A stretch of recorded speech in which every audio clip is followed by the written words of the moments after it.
here on this webinar.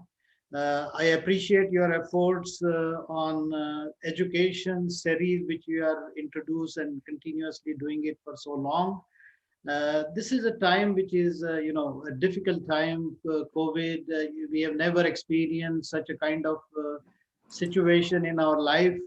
Uh, Probably, they call it after 100 years, we have been affected like this.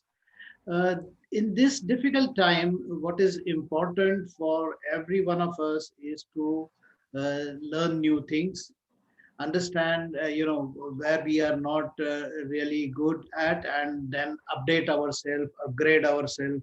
So this is what a good education uh, exchange, I will say. And I thank you, Ramesh, that you have really taken a good initiative on this. Thanks once again for having me here, and hello to everybody on this webinar. I will introduce a little bit on myself. I have, varied experience, largely onto the coating industry. Couple of years I was in the manufacturing. Then I moved from manufacturing to the institutional sales or industrial sales, and then I was into the marketing, and then finally in BSF I was handling the entire business setup, right from the R&D to manufacturing to supply chain and to the marketing. So this is what the whole business experience which I had gone through. When it comes to understanding customers, this is a very close topic to me because I have been doing this for so long years, and that's what I accepted Ramesh request that I should come and talk about on this particular topic. As far as after my retirement, I have now started my own consultancy firm called Insight Strategic Business Advising, and currently I'm doing a couple of customers this particular. Uh, Shrikant, can you make it louder, little louder? okay. Can you make it little louder? Yeah, sure. I think I Is will it come possible? little. Volume is slightly. Let me check up on the volume. Yeah. Okay. Is it okay now? Okay, better. Yeah. Yeah. So with this little bit of small introduction, I will again ask Ramesh to start our discussion on to this particular topic. Thank you, Ramesh. Yeah.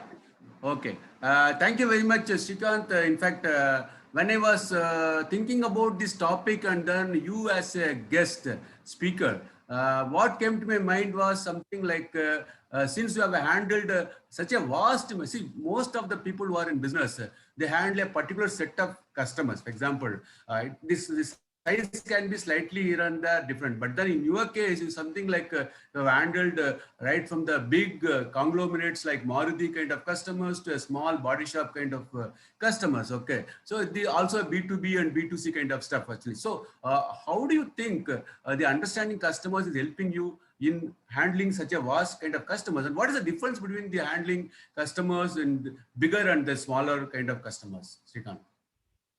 Yeah, Ramesh, good question. In fact, I will give you a little bit of understanding on this difference between B2C and B2B.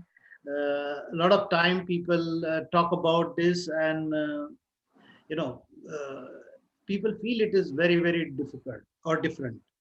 Now, B2C is something where you have a standard product which is offered into the market based on the customer needs, again, study which goes under demand profile, market research, and all that, and then you develop a product which is offered as a directly on the shelf, which meets the customer in general, I will put it. Or I can say that this is one size fit all kind of product which is offered off the shelf to the customer. Whereas in case of B2B, when you are talking about, you have to also take into account the OEM, which is that is original equipment manufacturer, who is going to use your product and finally offer it to the customer. So when you're doing this, you have to also meet the requirements of the OEM from their manufacturing cycles, from their manufacturing process.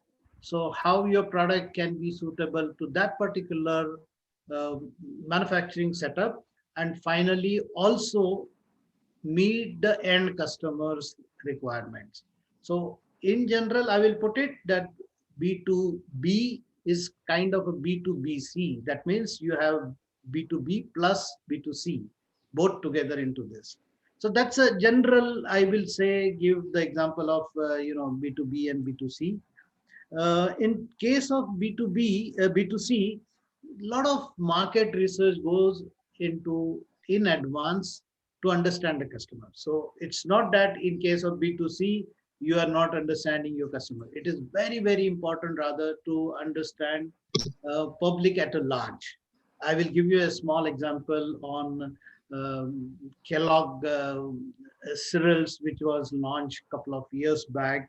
This cornflakes, when Kellogg is one of the biggest company in the world, and when they decided to introduce their product into the Indian market, a lot of study, of course, must have gone because Kellogg is known for their own management institution in US. So after launching this particular product, this product was outright rejected by the Indian consumers. Now the reason is they have looked at only the market, how much people are consuming, what kind of cereals they are using, whether there is what is the competition doing, and they just launched their standard product into the market. But this was outright rejected by the Indian customers. You know the reason is because Indian customers have a habit of using the cornflakes with the hot milk.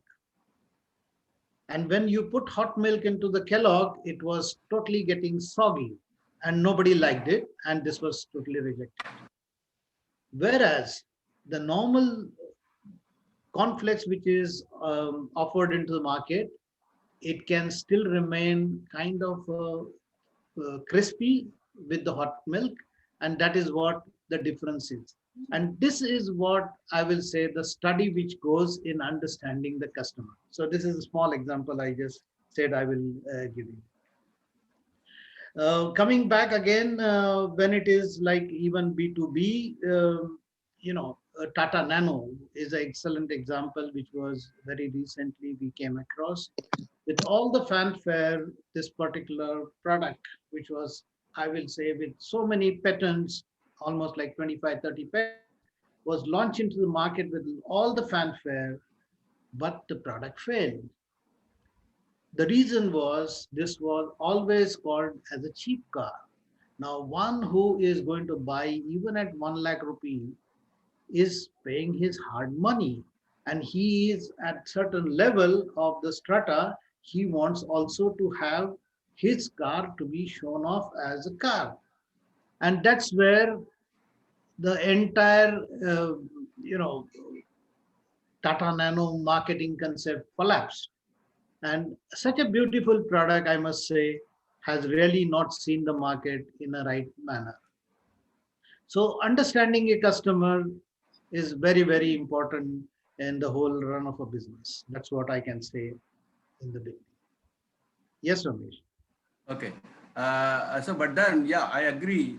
Understanding customers is important. But the question is that how do you understand the customer? Because as I keep saying that everybody thinks I know the customer. I understood the customer, for example. Okay. But then do you have any kind of methodology by which we can understand the customer? Of course, it varies from school to different school of thoughts are there. Okay. Also, do you have any tools to kind of recommend to people to understand the customer in a better manner? Shrikant. Sure. I will share a couple of my slides into this and then we can go into the details. So let me share my screen.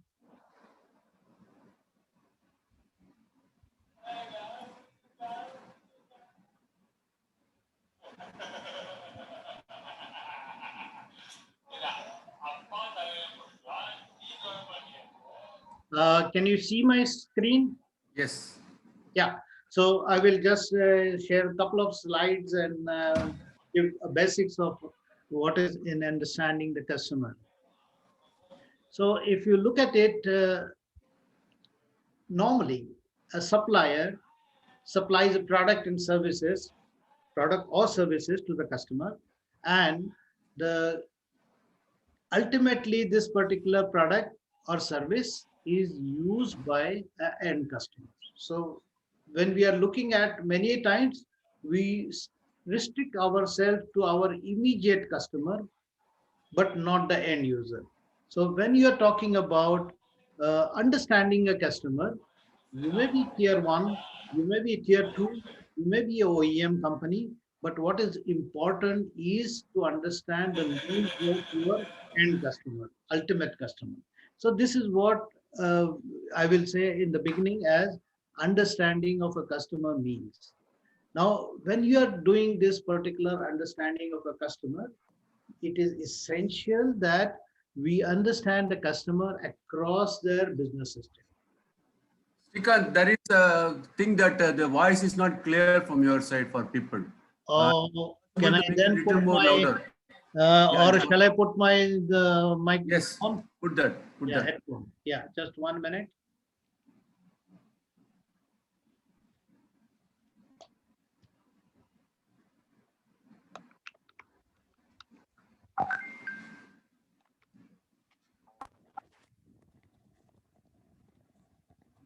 Hello. Can you hear me now? Yeah, very well. Excellent. Good. So then I can again start onto this. Yeah, So yeah. when it comes to understanding a customer, I was mentioning that you need to understand a customer across their value chain, entire business system. That means you don't restrict yourself only at the purchasing level, but you have to go beyond the purchasing. That means to logistic, to R&D, to production, even to marketing and sales of your customers and your customer service. So at various stages you will find some links, some understanding of customers for your end user of them. Similarly, you have to also look at what is the strategy of a company, what is the customer base of a company, what is the strategy of a company, what is the customer base of a company, what is the strategy of a company, what is the customer base of a company, and what is the strategy of a company. So Please unmute, unmute, unmute. yeah. Okay, go ahead. Okay. So I will give you an example. You are selling a product which is for a company like Mercedes Benz.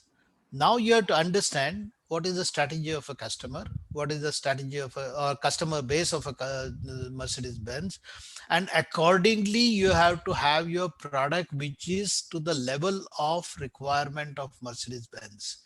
Now you cannot equate this like you are supplying into smaller customers or vehicle which is not in the same league of Mercedes Benz. So you have to clearly define, when I'm offering a product, I must know the strategy of a company, a customer base of a company. Similarly, I can give you my example of coatings.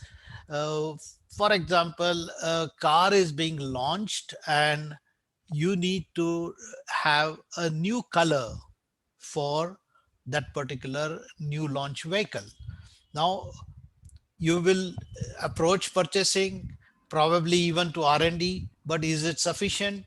It's not, because you have to then approach to their marketing and sales division, who decides what kind of colors we will then finally launch with this particular vehicle. And also then there are color designers or vehicle designers in the organization whom you have to approach, because they are the real customers for you, because they select the color and that color will be finally launched into the vehicle. So just by approaching purchasing is not going to give you the right kind of lead how to increase your business. You must look at entire customer business system and then work onto that. Oh, just 1 minute. Why it is not? My slides are not getting. Yeah. So when you talk about taking an insight into the customer understanding, uh, you have a product, but then you must understand your customer, what they use it for, how they use it, when they decide to buy, how they buy, and what are the performance expectations. So all these things you have to really understand. I can give you again a couple of examples which can be related to this. For example, uh, I was into a company called ICI, and we used to manufacture the automotive refinish paint, which is Duco. You must have, some of you might have heard this trade name, which was very famous. Now, Duco, which was used for the automotive refinish, normally used to go in a very small packs. When I was handling the market and I was, taking rounds, uh, one small painter who came across in one of the dealer's shop, he was asking me, "Can you supply me this Duco in 4 liter container?" So I was really amazed because this is a standard product which has been running for years and years, and people used to buy maximum in half a liter or absolutely higher on a 1 liter pack, but never into 4 liters and all that. Now, I was really astonished why he's asking. So then I said, okay, I will come across with you where you're using this. And then he said, yes sir, you are welcome, because you I can take you across to one place where I'm using this. And he took me to one of the famous big shopping area, and then he showed me that he has to finish his work within 20 days time, entire carpentry and painting, whereas his carpentry itself will take a longer time, and he has very little time left out for painting. And if he keeps the painting in a wet conditions or it takes a long time to dry, then he will not be completing in a scheduled time. So he is using Duco paint by a spray gun for entire furniture. I was really surprised because nowhere I have seen such kind of things earlier. And this is how gives you insight that a particular customer, how he is using this product, what he is using for. Similarly, the other example I can give you on how they buy. Now, there are many companies now with the new age of COVID, post COVID, people will start buying online. So there is a reverse auction, that e-bidding thing which happens. So if you are coming across e-bidding kind of thing, you have to be really ready for how customer is going to finally calculate or compare price A with price B. Once you understand this, then it is easy for you to quote that particular product price. So these are a couple of things I will say that we have uh, as a in general to start with. And then I will come across in giving some of the tools which normally are used into the marketplace. So when you talk about understanding the customers and market, we have to look at the business of our customers, how it is attractive in the short term, near term, long term. Also, what is their strategy, how they are going to work along with their competitors. Are they superior with their competitors? Are they likely to succeed in this? So all these things we have to really look at when it comes to understanding customer and markets. There are a couple of tools I can give you, those which is in the, these are all into the management books. So Normally, a market analysis done is with Michael Porter's five forces. Then there is a step analysis. The step analysis is nothing but you have to understand a particular industry in the conditions of the social, technological, economical, and political environment. And then based on that, you work out how they are going to, or how they are based into this particular system. They also SWOT analysis, where you understand what are the strengths, weakness, opportunities, and the strength for the customers. And then we also have the customer awareness, attractiveness, and the need-based segmentation. So these are a couple of tools which I can give you. I can a little bit elaborate onto this. So, for example, in case of Michael Porter's five forces, the industry is studied. So, when you are studying a particular industry, you are looking at its competitors, the intensity of the rivalry, and then who are their buyers, who are their suppliers. uh, when a new entrant wants to enter into this particular industry, what are the threats of that new entrants, and substitutes, what are the substitutes for that particular industry. Just take example of the latest into the current scenario of industry of telecom.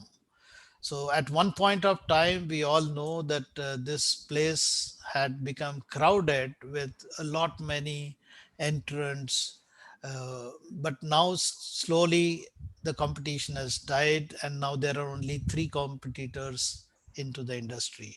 That is Reliance Jio, then you have Bharti Airtel and Vodafone. Only three people are left into this particular. So if you study a particular industry with how it is difficult for a new entrant to enter into this, you will find that it is really now going to be very, very difficult for a new entrant to enter into this scenario and compete. So you are assured that there are not going to be more competitors into this particular industry. So tomorrow, if they decide to increase price of calling rates, what will happen? That there will not be much of difficulty, because most of the industry will fall into that line, and everybody will enjoy the benefit of it. So these are the things which are studied when you are understanding a customer in detail. I will not go into more of it because this is a quite extensive study. I can just give you, this are the various parameters on which a particular study has been done. Similarly, in case of step analysis, you are looking at the factors which are like political or legal factors. For example, how the monopolies legislations are, what are the environment protection laws, what are the taxation laws, foreign trade regulations. So all these are been taken into account before you go into the business in detail. So once you understand this particular details of each industry, then it becomes easier for anybody to interact with the customer, understand their requirements, needs, and based on this data, you can be ready for negotiations for your product. So I will put it that indirectly, the benefits of this is that when the customers and the market insight you have, then it facilitates the knowledge of customer segmentation, optimizes the sales interactions, because how much really you have to spend the time on a particular customer based on its potentials, and all those things can be defined. Provide a better customers understanding, identifying the new business opportunities, and ensuring the appropriate products and services which can be offered. So all this will ultimately deliver in improving the sales, improving the customer orientation, increasing the loyalty towards the customers, and of course serving the right customers the right way. So these are a couple of, I will say, that benefits you can get with the different tools which you can offer. Yes, Ramesh. Good. Explained very well, Shrikant. But yeah, but I know that the audience, most of the salespeople, they've got something in mind always to think that all fine, sir, but eventually customer will ask me the price. Okay. So if I give the best price, they will anyway buy. So today the question is that they always say that a good product at the good price will always sell by itself. Then why do you spend so much time to understand all these things, do all these analysis, etc., etc.? Does this add any value to my business? This is a question in the minds of the people. How do you kind of respond to this, Vishikant? Yeah, yeah. Good question, Ramesh, because this is what normally everybody has into mind, that if I have a right product and if I have a right price, then it should sell automatically. But this is, I will say, this is a myth, because even in B2C, you can see that you have an excellent product and at the right price, but still you need to build a brand, you need to advertise, you need to ensure that your customer service is right, so that with that particular thing only your sales can go up. So this is right price and right product. You don't need to worry about that. I will give you also examples on this. Take example of this mi phones. When mi phone was launched into the India, this was at a right price, I must say, or rather really good price. And then this was also meeting all the requirements of Indian customers. And unless they start really advertising, pushing their sales, creating their own mi shops, and then also advertising through the net, then only they could see the sales increase. Even there they have this TVs. So never ever we can say that it did not go for sales automatically. They had to create a complete post sales customer service system, and with only with that being established, they could start increasing their sales. So you need to really have that particular understanding of a customer, and then finally you can increase your sales. I can give you another example, which is also, a very, I will say, the Indian example is Quick Heal. Quick Heal has excellent product for um, antivirus applications into the customers. And when that was launched for first couple of years, they did not see a good sales. Now with the advertising, with the approach to the customers, and what exactly they need. So all this study they have done, and now the sales are improving. So I will say that what is more important in getting this particular sale is actually the value selling. Hmm. We always go into the concept of price, but which is not the right thing. Price is something which is is like a fixed one, which is calculated cost plus. This is what we have been seeing in last couple of years. But looking at what is the customer requirement and how customer can anticipate or enjoy the benefit out of my product, and with that particular benefits being understood of the product, you can do a selling based on the value selling. So you have to really sell the features of the products, not the price. And that's what many salespeople make mistakes of selling with the price, and they always say that if I reduce my price I will get more sale, which is not the fact. Because moment you reduce a price, if your competitor is strong enough, they can also reduce the price, and then it becomes very difficult for you to even get up. So this kind of concept we have to really understand that what is value selling instead of price selling. I can give you a small, examples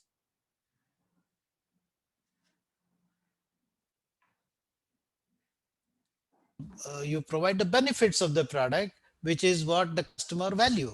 So if you have a product and features, then seeking information about the issues and values and providing the service. So this is what you should look at instead of just putting a product just with the free features. So this, I can give you a couple of examples like the how you can convince your customer with that value added benefits of the selling. So I have a couple of these examples which you can really go through, and each of these examples shows that uh, just by offering a product and then giving a pamphlet or giving a brochure does not meet the requirement of a customer.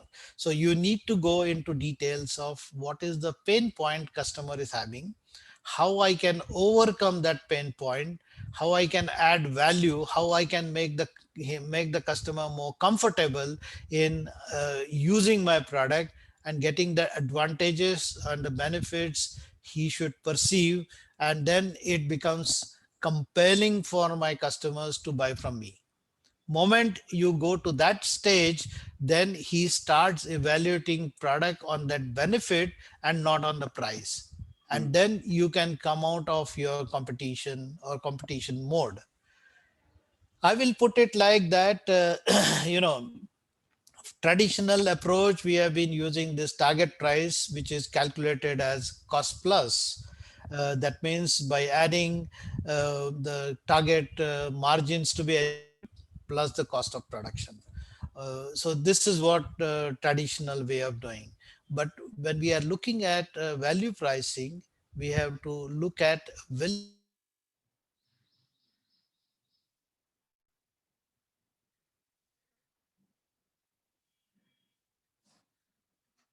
you will look at that as a price for you, makes you comfortable, makes customer comfortable, and that's the real way you can go ahead into the selling your product. Yeah, Ramesh. Yeah. Uh, Yeah, I think you have explained very well, Shrikant. Uh, because what you meant is that if you understand the in fact, all the more reason you should understand the customer better and your product and the application of the product to the customer so that you can command a better price. Okay, so to get a better price, to position the product in the right place, you need to understand the customer better actually. Okay, Yeah, it doesn't yeah. mean that you have a product and the price and you don't need to understand the customer. It's not myth. I mean, you put very rightly actually. Another question, Srikant, we wanted to kind of clarify with you is that yes, I have understood the customer reasonably well. I got the point, I got the price, etc. But then every customer has got different power centers. Okay, and then who is a person, who is a kind of user, who is going to decide to buy? I don't know actually. I go and keep knocking their heads on various people there, and then eventually I found that he's not the right person. For example, okay. So, in your experience, how do you identify the right person so that the job of the salesperson becomes little easy and then less time consuming and then more productive? Can you just throw some light on that, Srikant?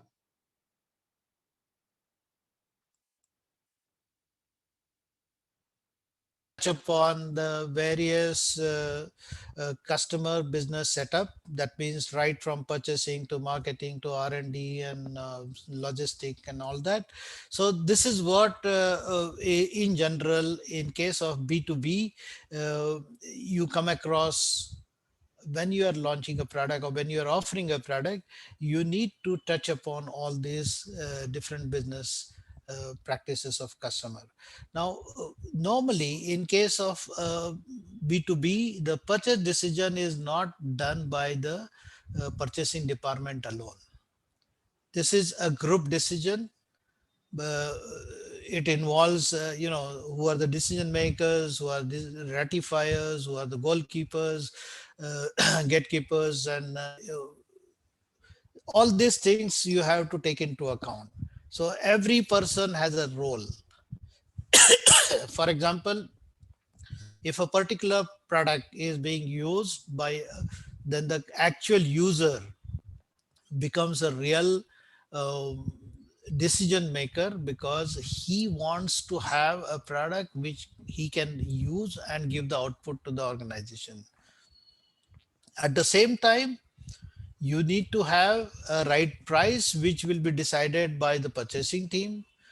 You also have a particular image which you have to create out of this particular product. So your marketing, your business heads, MD will also get involved into this. So that's how I will say it's not one decision done by the purchase, but it is done by various people in the organization.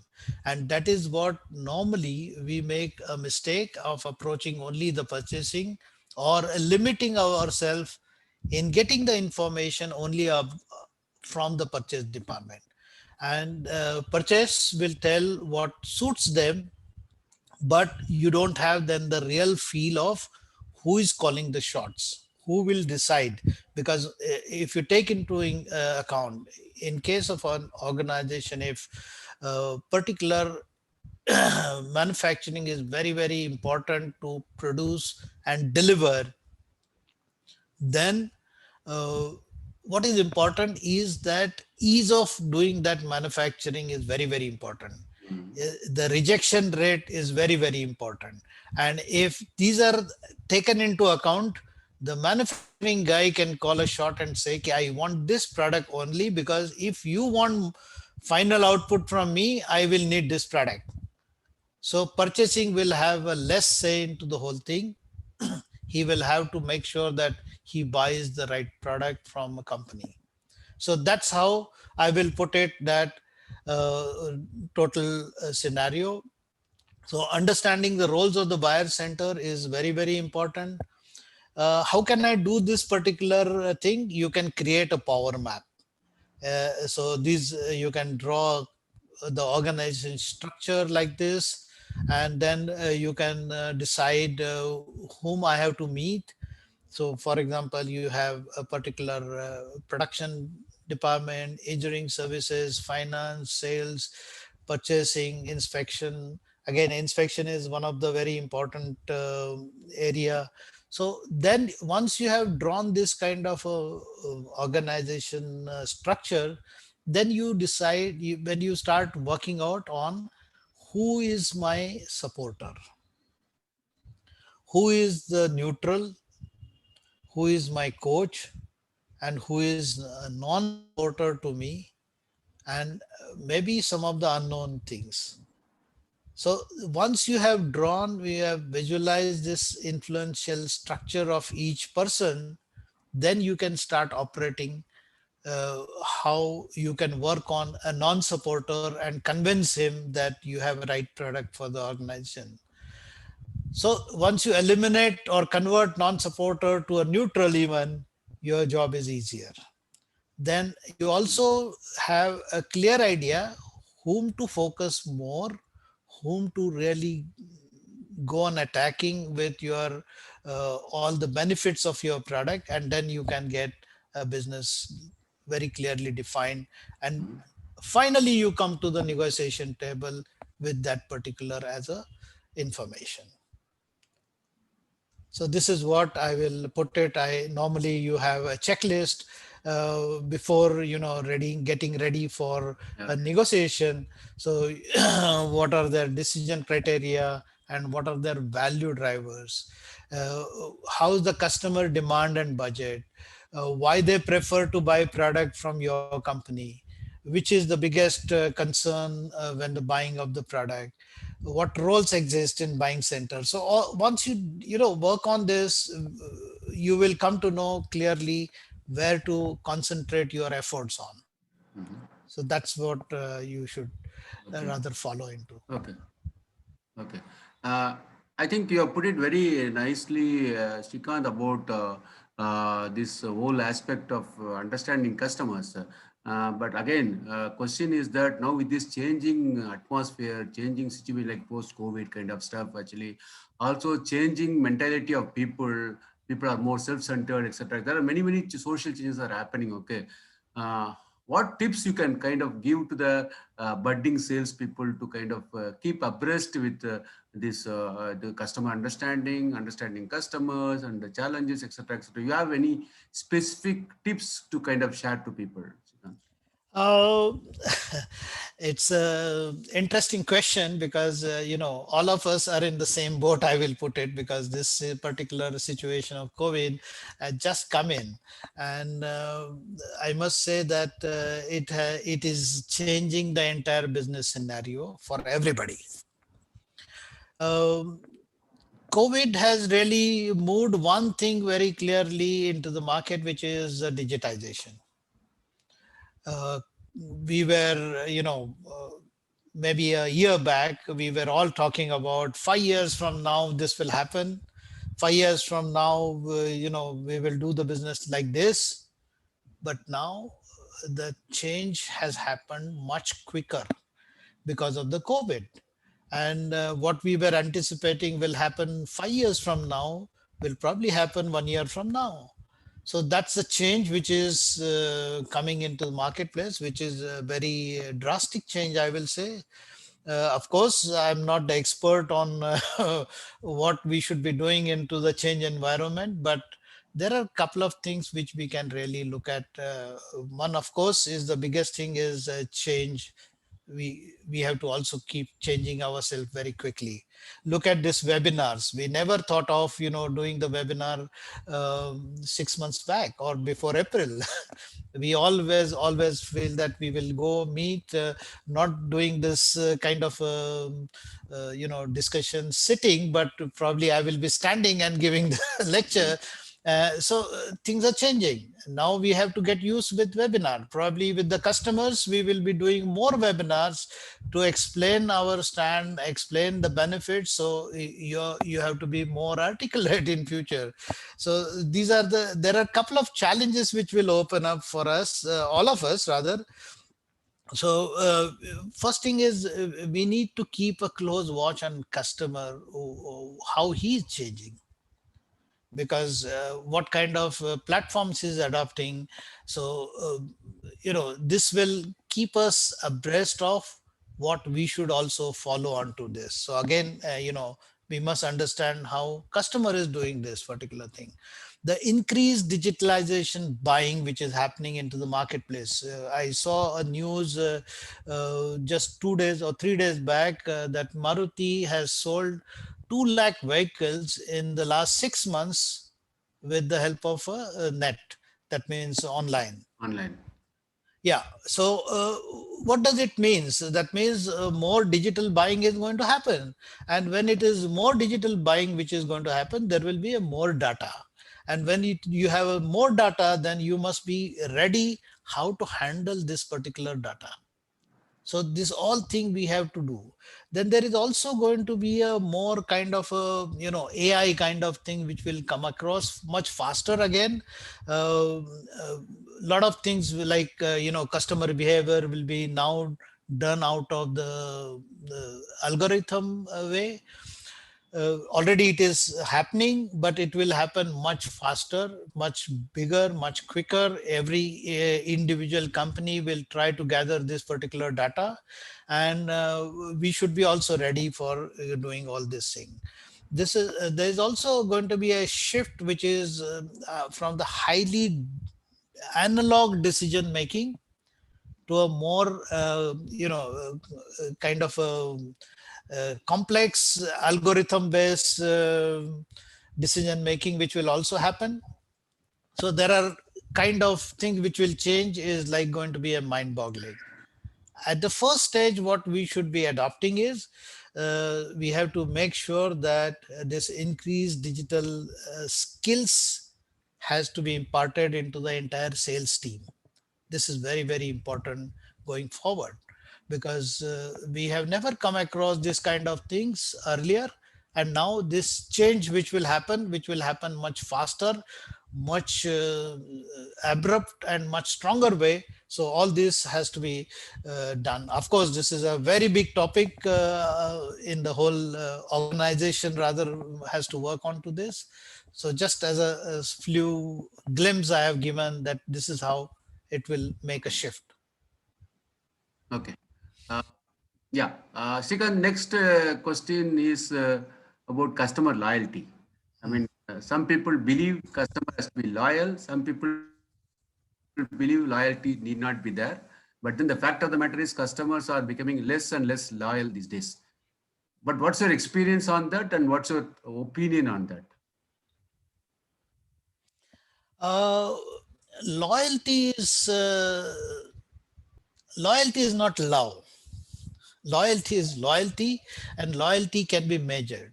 So if people are mixing up, that means they like me, they are loyal to me. It's not like this. Loyalty is based on, when it is coming to any industry or even B2C, I will say, when the customer is loyal, when he is assured of consistency in the quality, consistency in the delivery, consistency in the service, then he is loyal to you. So when you understand your customer and when you deliver all these things to your customer, uh, he is loyal to you. But he is not assured of your quality. If he is not assured of your delivery, he cannot remain loyal to you. So we should not misunderstand the concept of loyalty. Even today, customers are loyal. It's not that they have lost a loyalty into this particular scenario. So normally, this all organizations are um, looking at the concept of QCDDM, that is quality, cost, delivery, development, and management of an organization. If you stand up onto this particular five aspects of the supplies, then the customer is loyal to you. This is very clear. So when you look at the entire organization level, this particular QCDDM is required.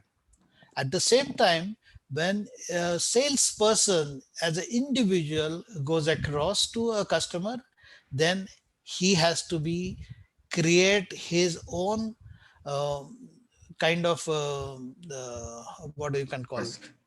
yeah, Trust. he has to be confirming some of this things to customer. That means when you are going across to him, he is sure that he will help me out, he will not lie to me.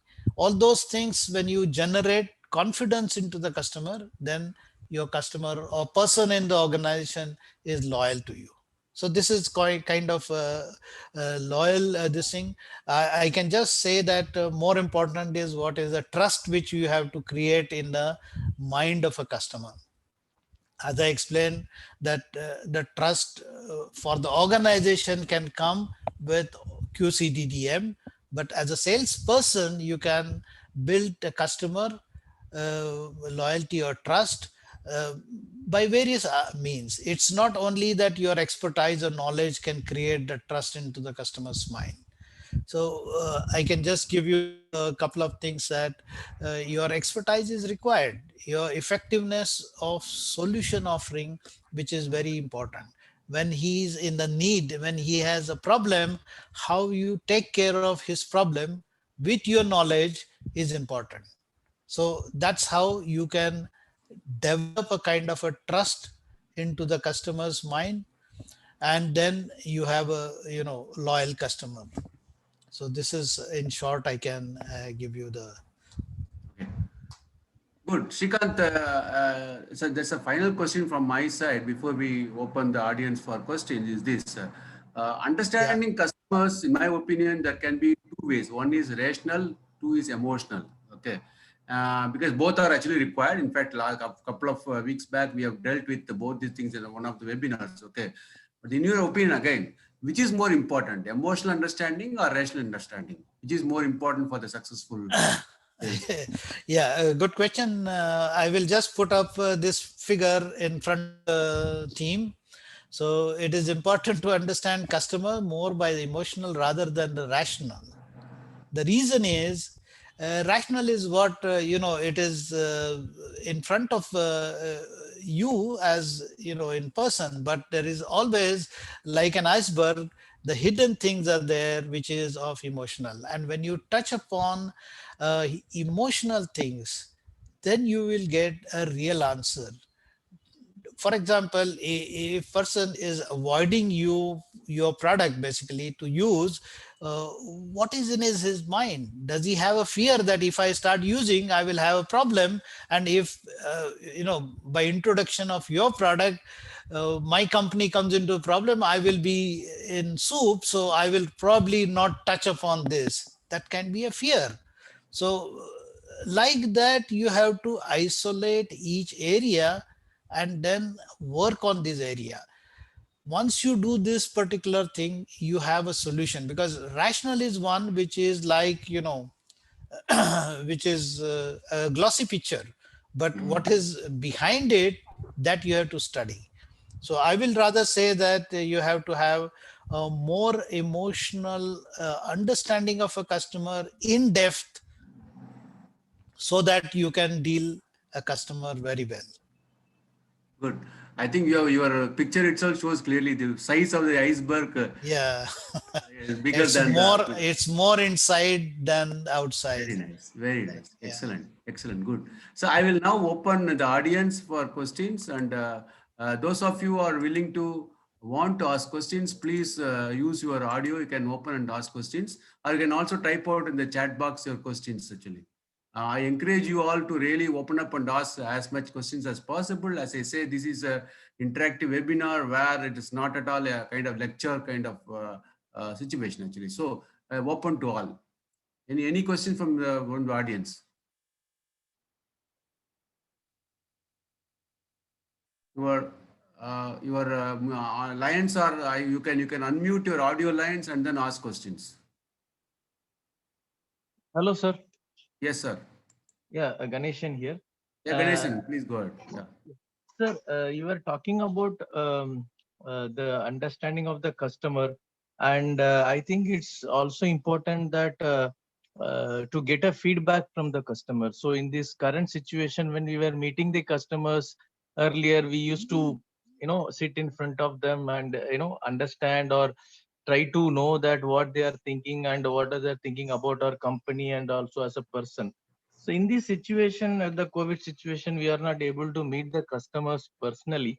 So is there any tool like, in many companies, or like there is an system 360-degree feedback or something like that?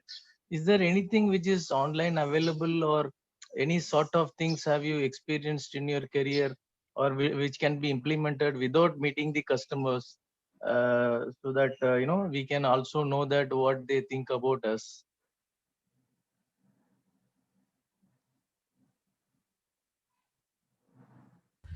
Yeah, Ganeshan, your question is very right, because today the situation is, of course, very difficult, where you cannot go and meet the customer directly.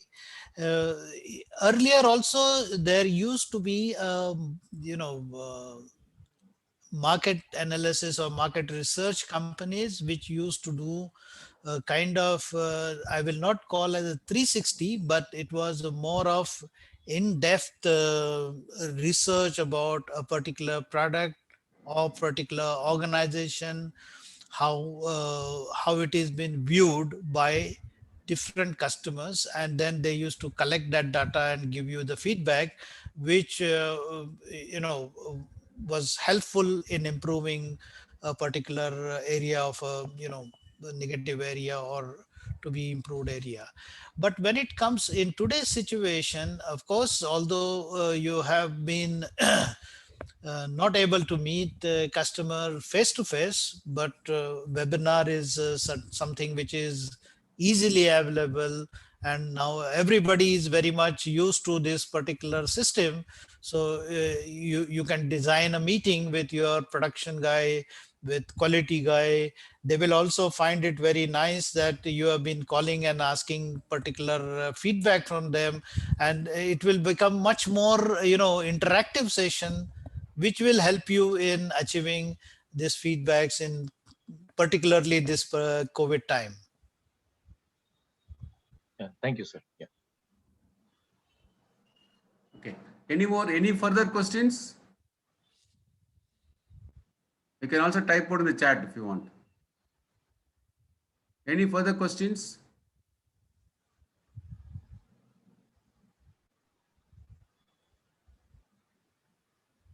Ashtika, you can have your closing. I mean, if you have some more to share, you can. Ajay, so any other questions? Yeah, please go ahead.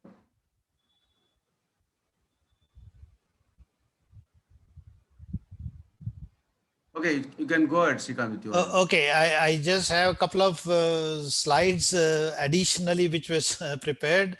I just thought of sharing that what should be the.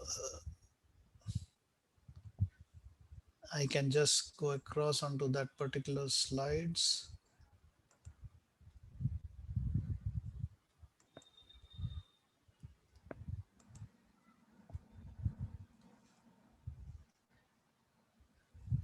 So this is what building up trust by the sales. I said how to build this particular trust and relationship. So more important is it's not a short term relationship, but you have to have a long term relationship with your customers. So you have to care about their success. How I can help my customer to become successful is a mantra which can help you getting more good relationship with your customers. And of course, there are a couple of other things which I picked up, that what typical mistakes people do, that sometimes they talk too much.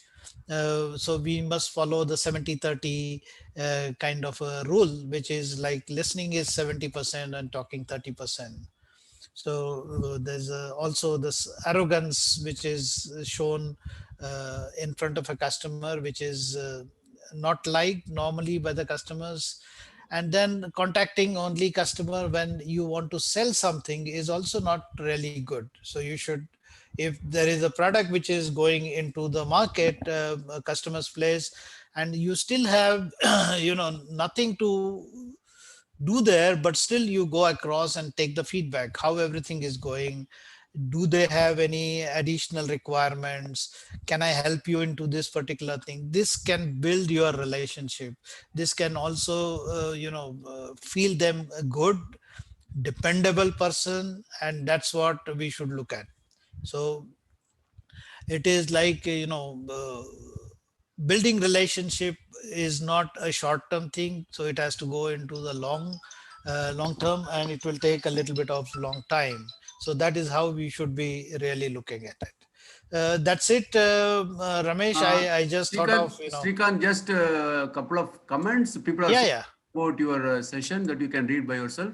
And one question to answer is that showing good attitude during purchase, creating problem during payment. How do you handle customers, smart customers? Yes, it's a very interesting questions, I must say, because many a times sales team are reluctant to ask money, which is a real surprising. In fact, they say that the sale is not complete till the time you have collected your cash or your money. So the process of sale is complete when the money is realized. So never be ashamed, never be afraid of asking for money. uh, it is your right, and you should also create your own organization's pride in front of a customer that you are into business and they are into the business of doing their own areas. So collecting money is a part of it, and never be ashamed of it. So that's what I will rather put it. It doesn't spoil any relationship because of asking money. So you should not be worried about that. Okay. This QCDDM, you said, no?